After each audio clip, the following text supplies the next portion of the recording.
Raising a well-behaved child in this world requires strict discipline and punishment. Today, we will look... No, we will not.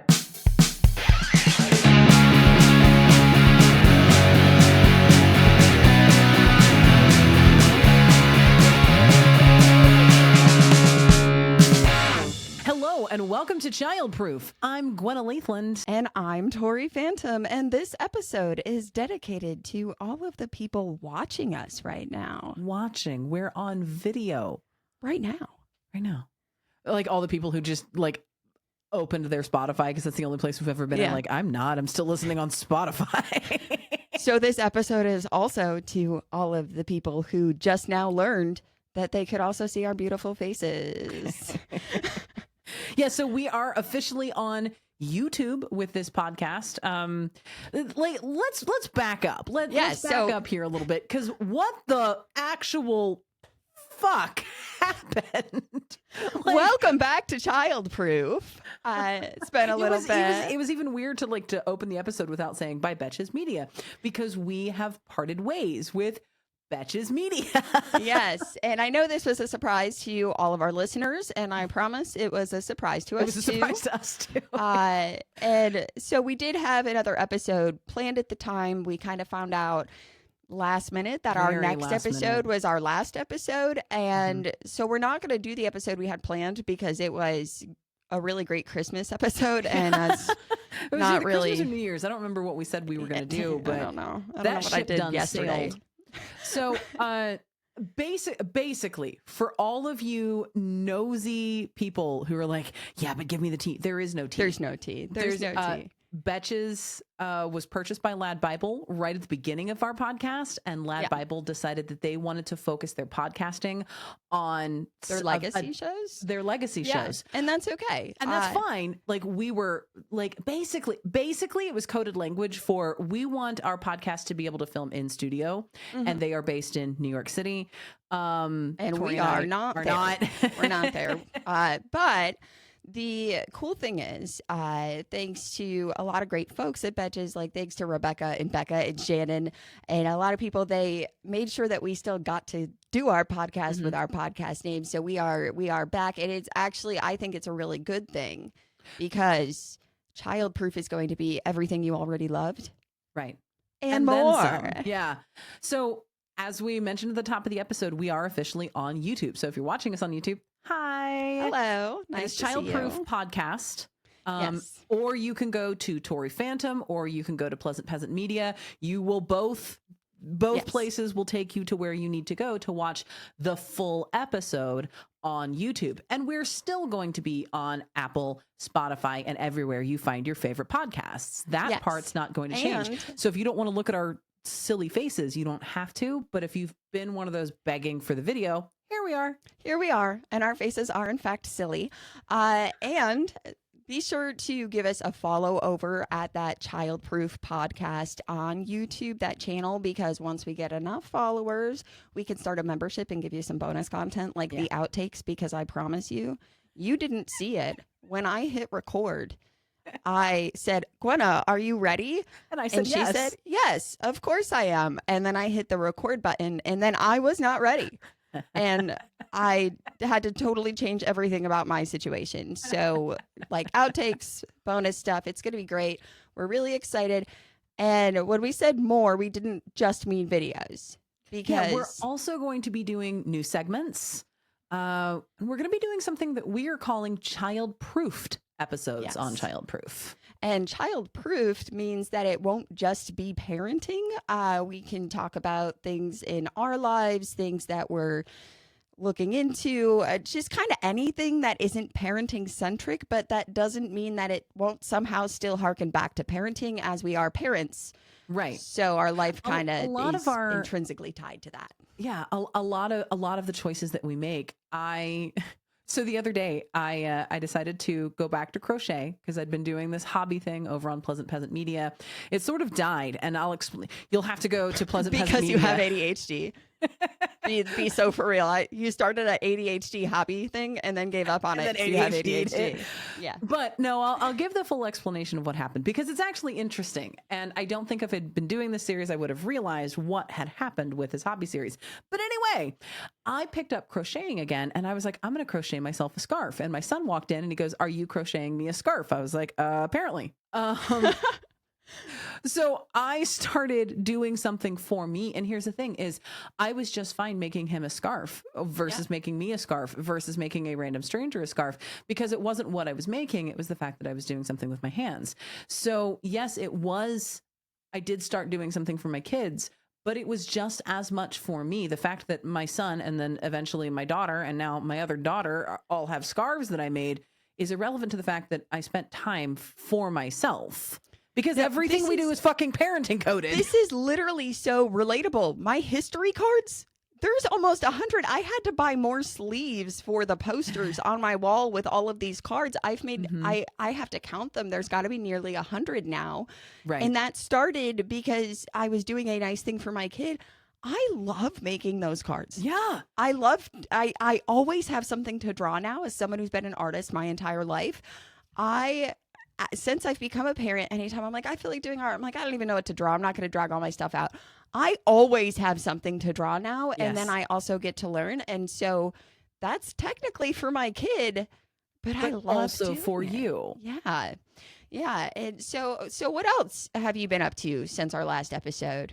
Honestly, not as much as I wanted to be. Like I had these grand plans because I knew we were going to have this brief hiatus from working with Betches, and then we had to figure out a whole bunch of technical and logistical stuff on our end to be able to take it over in full.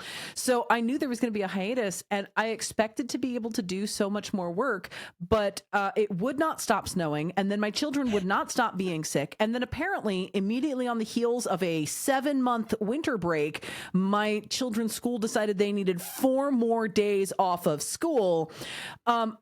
It's apparently still January, and it's still January. How has January lasted 3 years? Since 1987. Oh my God. This January is so. I looked at my. Will not go back to school. I love my children. School is not a babysitter. It is so incredibly important. It's the routine, development, and their socials. Yes. Yeah. No, I feel you. It's been the same here. I think my kids were home for winter break for 30 days, and in that time, my eldest kid and my middleest kid and I got strep throat. I got strep thumb. Yes. That's a thing. If you didn't know, I had strep from head to thumb. And there's been so many illnesses. That's just the title of the episode now. Strep head to thumb. And we actually, if you follow me on social media, you know, we did lose one of our rowdies. Maple passed away. Yeah, I'm so sorry. And I miss the little guy. But I actually got back into crocheting to crochet my kids' maples. Yes. And I finished one, and then I started another. And because I looked at the pattern, I was like, this is easy. I can do this. What I didn't do is consider how big this thing was going to be. It's massive. I have not finished that one yet. I am almost done with my mural. We're almost there. It is maybe 1 day left of painting. Well, yeah. And then there in the center of all that, we had the will they, won't they with the TikTok thing, which directly impacts both of us. I know a lot of you listeners found us because of TikTok. Yeah. Yeah, we're in other places. I'm all over Meta, like it or love it. Yeah. So we're in all the places, and we're just because no matter what happens, we're going to keep doing what we're doing because I just think there needs to be it's sort important. Even if it's just a pause, even if it's just a breather. And as parents, I feel like it's so hard to navigate when everything seems like it's on fire, and sometimes metaphorically, sometimes literally. And so having that solidarity, I think, is important. I mean, we've always talked about that virtual village, but did I tell you what my new hobby is when it comes to social media and the news and everything? Growing tonsils back? Well, no, I didn't do that for that reason. That's just because I'm apparently part lizard. I have to have my tonsils out again. Yes, again. And if you had your tonsils out, don't worry. This is rare. I'm just that lucky. Hooray. So, anyway, so I started doing this thing over the last few weeks where whenever I open a social media app and I'm immediately horrified by a news story, I get that information in, right? I want to be informed. Yes. So I will intake this information, and then I close that app and I open Duolingo and I complete a French lesson. And all that to say, I'm now a level like 31, which is a level A2 learner. I'm pretty good in French now. Getting pretty good at French. We're getting there. Yeah, I have been sort of fighting the good fight between being aware and being overwhelmed. Like, I want to keep up with this. I want to know what's coming down. I want to know what's happening. I want to know what the responses are. I want, but I can't know all of it. I can't. That's why I do my balance. It's literally like I learn something that is really hard for me to process, and then I learn something that feels good to learn, and I think like it's really been helping me, which is why I'm continuing to do it. But I just wrote a newsletter. It's available on Substack if you don't already subscribe to me on Substack. But I just wrote a newsletter about, sometimes we have the energy and spoons to join the fire brigade and dump buckets and buckets of solutions on the problems. And sometimes all we can do is stand back with our little kitchen fire extinguisher and go, I'm helping. Yeah. I feel like I'm in the fire extinguisher brigade most times. The point is that we're not letting it all burn. We're not letting it all burn. Yes, we are doing small things. We are doing what we can. Stuff like Childproof is a part of it. Like, we want to sit and hang out with you for 30, 45 minutes for a little bit where nothing bad's going to happen in this hour that you're listening. Maybe. I might grow another appendage. We don't know yet. Already growing back tonsils. Yeah, it's fine. Can uteruses grow back? I feel like if it can, yours will. Not. I thought 2025 was going to be my year without surgery. I'm currently hoping for 2027 at this point. Like, come on. And both of us have had sick kids this week. My kid missed Monday. I think, did yours finally go back? Mine finally went back. Mine got flu. We made it through a light case. We did pretty good with it. This is not the first flu in the house. The girl child and the husband already got the flu, which means it's going to be my fucking turn next. I know it's coming. Good luck. Yeah. I know it's coming for me. I'm waiting for the stomach bug to hit us. It's bad in our town right now. You do not put that evil on me, Ricky Bobby. No. That's so okay. We went way off base here, which is so shocking for us. Oh my God. I'm so surprised. So we had this idea today. We child-proofed the first part of our episode here, but to get it back on track, we had this idea that it might be fun to kind of go back to our roots of Childproof and talk about routines. If you've been with us for a long time, that was our first episode. And in that first episode, I was talking about how badly I needed to make better routines. How has that gone for you? So let me tell you, my proof in how well that's gone for me is the disaster my morning was. My proof of how well is the disaster. Okay, continue. Yeah, let me provide context. So this morning, I woke up. Now, typically my alarm goes off at 6:18 a.m. and we leave the house. That is an incredibly specific time. Why is it 6:18? I like the numbers 6 and 18 together. I will not elaborate. So... Okay, continue. Go on. I am not following you at all. Go on. Yeah, it's okay. You don't have to. 6 and 18 are nice numbers, I guess. Together. Yeah. Does it smell purple? No. Be reasonable. Okay. So my alarm goes off at 6:18. We leave the house at 7:12. Okay, this is the routine. And why not 7-Eleven? They rhyme.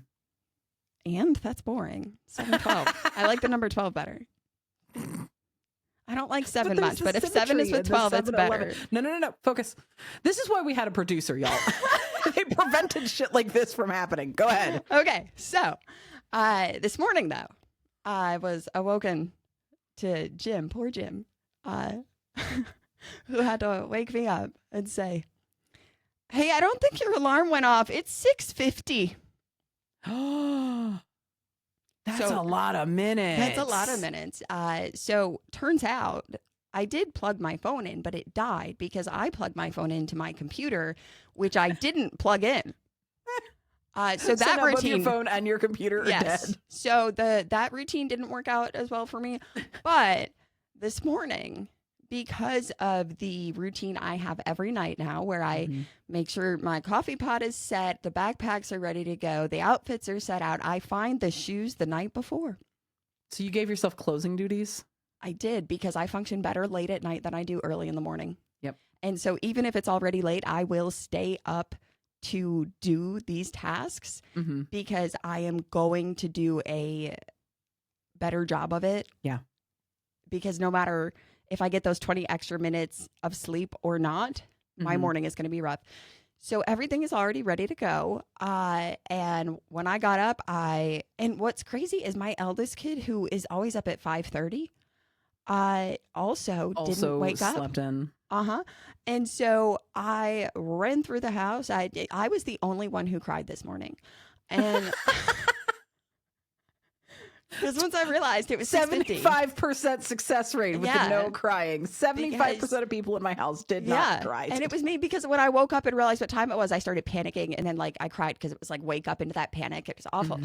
But I went right into my regular duties, and I was like, kids, here's what we're doing. So as they're getting dressed, I was literally putting toothpaste on their toothbrushes. I'm loosening their shoes. We made it on time. Nice. So we got out the door in less than 20 minutes. So I have also been working on my routines. I had a bit of a better bead on it back 2 years ago when we did our first episode. I had more routines in place, but I've since refined those, and honestly, a couple of them dropped off. A couple of the routines. Well, your kids are older too. Yeah, the kids are older. Change. Even when the boy child was homesick most recently, and both my husband and I, we both work from home, and we're like, ugh, it's a work day that's just going to be broken up, and we're not going to be able to get into the zone and focus and then the boy child, we loaded him up with the Pedialyte and the water and the snacks and the video game, and then he didn't talk to us for 8 hours. Probably they get annoyed if you try to talk to him. Yeah. He laid himself down for a nap, and we still stopped. We still checked in on him. You have to provide that caveat that you didn't ignore him for 8 hours. I didn't ignore him for 8 hours. He didn't need you. He didn't need me for 8 hours, despite the number of times that I checked on him in that 8 hours. But I was like, because Abby, who turns 18 this year. Yeah. She can vote this year. Gosh. But we've watched each other's children grow up. I know. Hell, most of our listeners have watched our children grow up. Not actually seeing them, but hearing the stories of them. But my eldest, when she is sick, aside from I still give a little guidance on this is how much is a safe dose for you. This is how often you can take this medicine. I give her the guidance, but I'm not dosing her out. I'm just like, 2 Advil now. In 4 hours, you can take another 2 Advil. If you feel really shitty, I give her those instructions, and then she just goes and does that thing. But aside from that guidance, she doesn't want to be touched. If she wants something, she will text me, Mom, will you bring me a drink? Or Mom, can I have a snack? Yeah, absolutely. And I forgot at what age that started. And that's not necessarily 6, but my 6-year-old son was like, leave me alone. Well, because it depends on the kid. Yeah. Like my littlest lady, when she's sick, she's more glue than usual. Yeah. Like she will breathe all of her germs directly into my nose, all day. Yeah. My middleest was homesick earlier this week, and it was kind of on and off through the day. She just wanted to spend time with me. And so I would take breaks and we'd watch an episode of Superstore, because we're really into that right now. And we got out she spent all of her Christmas money buying more of her Army Men, which are not toys. Don't call them toys. They're not toys. Learn from me. That carries the same same energy as, it's not a doll, it's an action figure. Yes. All right. Yes. And so we have the battle of, I think we set up the Battle of Princeton, but we started with the battles of Lexington and Concord. So obviously, we're listening to As Hamilton. 9-year-old children often do. Yeah. So we're we're sitting on the floor in my office, which is turned into a history classroom, and we're setting up our battle lines. And, you know, it's normal to just act out the battles of Lexington and Concord together. But it was like she wanted to spend some time doing that. And then she wanted to wander off and then be she left wanted to alone. go lay down and watch her show and play for a bit. So it's kind of like for her, it's not that she's so needy. It's that she just likes me, which is like unrelatable when it comes to like parents. But, Wait, where's that trauma button? oh, do we have a trauma button now? Wait, hang on. Are you ready for this? I think this is going to work. We're going to find out together.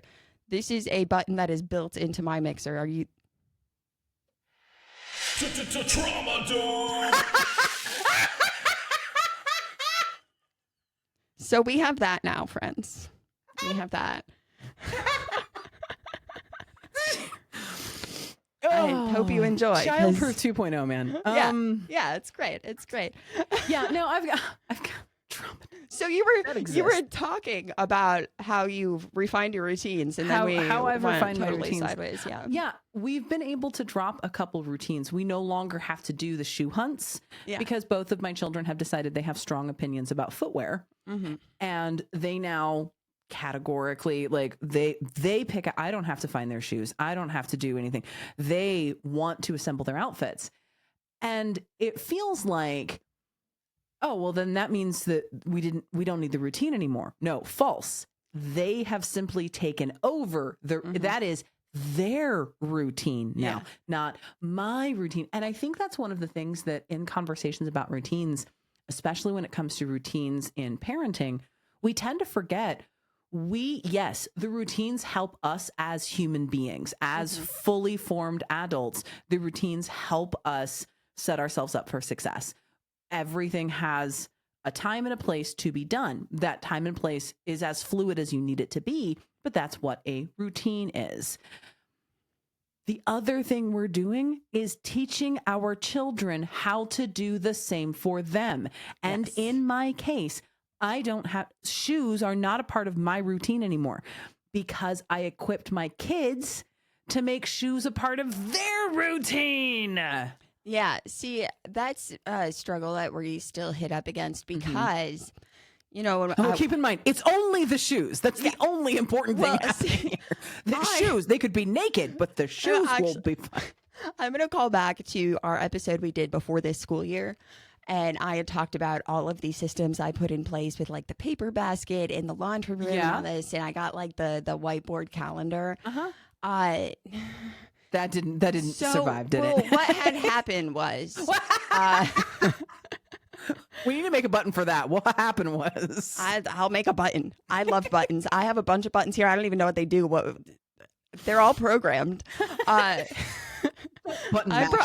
programmed these buttons 4 years ago, so who knows what's. I just remembered the trauma button. I don't know why that would be the one I remembered, but so my laundry room. The thing is when I got this house, I was like, cool, this is like a decently sized laundry room, and it's right around the corner from when you walk in. It is going to be so much easier for me to stay on top of laundry. Yeah, it would be if there wasn't doors on the room. So doors are removable, right?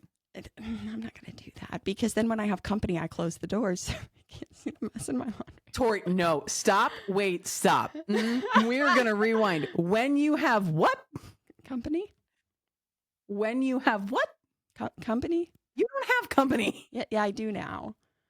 I do. I have a friend in person. I know you have a friend in person, and I know this friend that you have in person, and I promise you they won't care about the door. Yeah, but I care. I actually so I made a friend, guys, that's very exciting because my eldest kid's best friend, they're like the same person, turns out, because their parents are like the same person.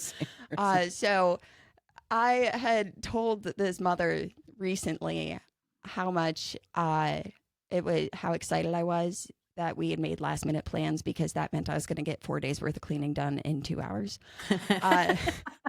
And again, she's like, I don't care, but I know you need this. So True friendship right there. So, I mean, my laundry room really went sideways because of the freezer debacle, which we will get to at a later date. There's a box, and the box had the styrofoam, and I have not figured out yet how to break down this styrofoam. I don't know what to do with it, so I have my new freezer next to box that freezer came in. I don't know how to explain this to you, so I won't. Moving on.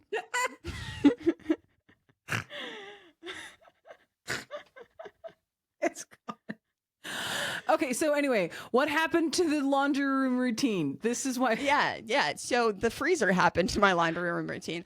It was really around the holidays because what happens is that my laundry room is connected to my garage as well. And so what we do is we will stage boxes in the laundry room for breaking them down before we move them to the garage before they go out for trash day. Because if there's not 9 steps, are we even doing it? Yeah. Exactly. So it just kind of got out of control, and I got the box situation handled except for the freezer. And now it's just like, because there were all the boxes around Christmas time, the rest of the room started to collapse around it. And so it's not that it's this disaster zone, it's that all of the routines were lost, and it is so hard to get back into a routine. So real quick, we're going to pause. I need everyone to email us what Tori is supposed to do with large clumps of styrofoam in an oversized box without being an asshole to the environment and just chucking it to the dump. So email us at our brand new email. It is childproofmail@gmail.com. Childproofmail@gmail.com. Yes. How did I know you were already going to be using our email against me? At least no one's bullying me this time, so thank you for that. Look, we got the library books back to the library. Except now, for the four. I have them. Well, I'll get them there. It's fine. Now, I shouldn't have. We help Tori get a giant box and pile of styrofoam out of a laundry room. Yeah, because that's literally like, I could have just crumbled it and threw it in the trash, but I'm like, that doesn't feel like the right move. So I don't know. So yeah, there's that. Email us. At the top of the episode, we were talking about new segments that we're going to do, and one of them is going to be Hyperfixation of the Week, which is really just an excuse for Tori to talk about Rent and Hamilton, and me to talk about mid-century modern and books. But yeah, Tori, what is your storytellers? So what's your current hyperfixation? Benjamin Rush. Is this a founding father again? Yeah, but you haven't heard of him, have you? You haven't heard of him. Do you want to know why you haven't heard of him? I'm just glad you didn't see Samuel Adams, because that's been your hyperfixation for like the entire break from Childproof. It's just, if I said something, Tori would immediately come back with, Samuel Adams.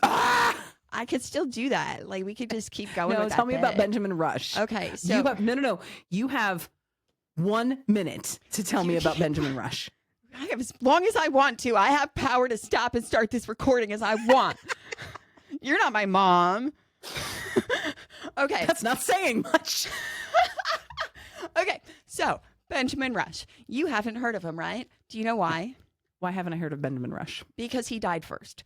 So here's the thing that you need to understand. Benjamin Rush was the first Surgeon General of the American Army, right, during the Revolutionary War. And he was this incredible doctor of the time, and he was the doctor to most of the other founding fathers. Very close friends with John Adams and Thomas Jefferson. Yeah. And the thing that is also interesting about Benjamin Rush is he was a gossip. He wrote everything down. He was, from what I gather, this guy talked as much as I do. Okay. He loved to talk. He was sometimes one of my favorite quotes from this biography I'm reading of him is when people would be upset with him. It says that he had a habit of forgiving himself before asking for forgiveness, because like out of context that sounds bad, but it was really because he usually had good intentions and like wouldn't understand and like the politics of the way that people were supposed to behave in this like medical hierarchy of the beginning. But Benjamin Rush was the first person at least one of the first to actually say that mental illness and addiction were health issues. He kind of founded the idea of psychiatry, which obviously has a whole lot of issues on its own. But that it was thought of back then is pretty incredible. And so he knew everything about everyone, and he kept journals about everything and everyone. He had about 8 journals he would write in all the time for different reasons, from his medical stuff to who he was talking to. He kept all his letters. And so then he died first out of this trio of friends, and people were like, we should gather his writings. We should write about him. And they reached out to Adams, and they were like, hey, bud, like, can we have your letters and stuff? And he was like, no, because Benjamin Rush knew everything about them. He had all the gossip, and because he was their doctors, he even knew like their bathroom habits. And so to protect their own legacies, Johnny and Tommy were like, no, yeah, no, they no, literally, no. so to protect their own legacies, they kind of buried his. And that's why we don't learn about Benjamin Rush. You don't learn about Benjamin Rush. So that's been your hyperfixation. Yeah. Benjamin Rush. Right now. We'll see. Whatever book I read next will probably be my next one. But So I can't stop watching lawn mowing videos. What? Yeah. I can't. I found like 8 different channels. Spencer from SB Mowing is my favorite, but I found like 8 different channels of just guys who do lawn work. I can see how that could be satisfying. It is very satisfying. Yeah. SB Mowing does a whole bunch of like really big transformations, but some of these guys are the golf course lawn guys where they're like sanding it. Some of these guys are just cutting their lawn. They film themselves cutting their lawn. So it's not like a dramatic before and after. It's just, oh, it's grown and now it's trimmed. I keep watching. I feel like probably because just like you end up studying French, I'm like, oh, this is overwhelming. Yeah. I want to see grass be less grassy. It's cathartic. I think it is. But that's been my hyperfixation. I did a deep dive on the various cutting apparati of weed whackers. Oh. Did you know there's like 4 different types of Do you know they're actually called weed eaters? No, actually they're not. That's the one we got. It said weed eater on the box because I've always called it a weed whacker. And then I came to Kentucky, but I don't know. In Kentucky, they also say catty corner instead of kitty corner. So, so yeah, weed whacker, weed eater, string trimmer. There's a bunch of different names. types? But no, there's 4 different like little blade type things that can go in there that are super common. There's also all sorts of weird ones that no one really likes. But yeah, no, but I know more about string trimmers, weed whackers, weed eaters than any one person who does not actually use them ever. Yeah. Needs Last to year, know. I broke my lawnmower by hitting a piece of rebar with it. So, That's very Kentucky of you. Why was there rebar in your backyard? It was by my overgrown garden plot. Oh, So, okay. You know. It's probably a steak or something. Yeah, it was because I never got to that at that point. I did grow peppers this past summer, and by grow peppers I mean I planted those seedlings and then totally forgot about them, but they did grow peppers. So I'm pretty sure I have half a pumpkin patch back behind my shed. I live on a very long property. yeah. And every year we get pumpkins, and every year I chuck them out back behind the shed. And As one does. Yeah. Yeah. Last year it's a wooded area, but last year I went out and I'm pretty sure I'm working on a pumpkin patch. Nice. I didn't see enough where I was willing to like wander down there because it's kind of down a hill. I wasn't willing to wander down there to see if there were actual pumpkins, but I'm just going to keep chucking our annual fall pumpkins over there. And eventually I might not have to go visit a pumpkin patch because I can just go out behind You're the shed. still and gonna pick have one. to go. You know that. I know.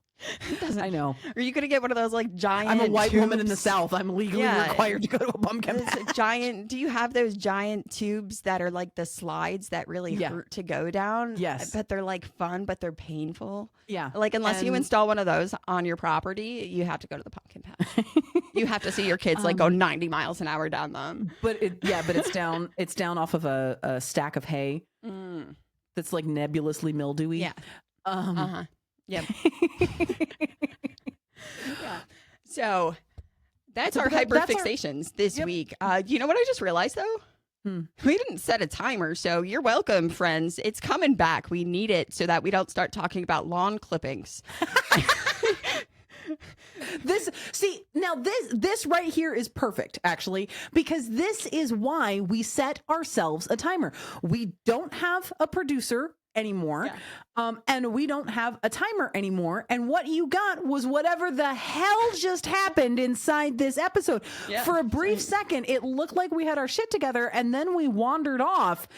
For all of you who hate the timer, this is why we need it. I also feel like it is very important to note that in our last episode of Childproof, we said we are going to take care, like we are going to get this off the ground in January. And right now, as we record, it is January 30th. And this morning, Gwenna and I were like, we should talk about the podcast. And then within 2 hours, we had everything set up to record. So, that's what we need, deadlines. We weren't going to do it before the end of January, which lasted 3 years. So it worked out fine. We had plenty of January to work with. You may be listening to this in February. It's probably when the episode's going to come out. But I promise you, I promise. Pinky swear. We recorded this on January 30th. We did follow through. We said we were going to figure it out in January, and we did it. But in the meantime, thank you for listening to Childproof, and we want to hear from you. So email us at childproofmail@gmail.com and let us know what topics you want to hear us talk about, what segments you might want, what child-proofed episodes might you want to hear. We want to hear from you. We miss hearing from you. And be sure to give the Childproof podcast on YouTube. That's Childproof podcast on YouTube if you're listening to us, but want to see us too. Even if you don't ever intend to watch us, if you're a longtime listener and fan of Childproof, please, please, please, if you've got a YouTube channel or if you've got a YouTube account, if you've got a Gmail account, go to YouTube, give us a follow. Trust me, it helps. It helps us a lot, especially now that we're doing this all on our own. Like a little follow will go a long way. We appreciate you, friends. For right now, you get this massive break in ads because Betches was handling all of the ad sales, which is also great that we are now in control of that because we don't have to talk about bras anymore. I love this, but we actually pay for this podcast with ad revenue that we will get on YouTube.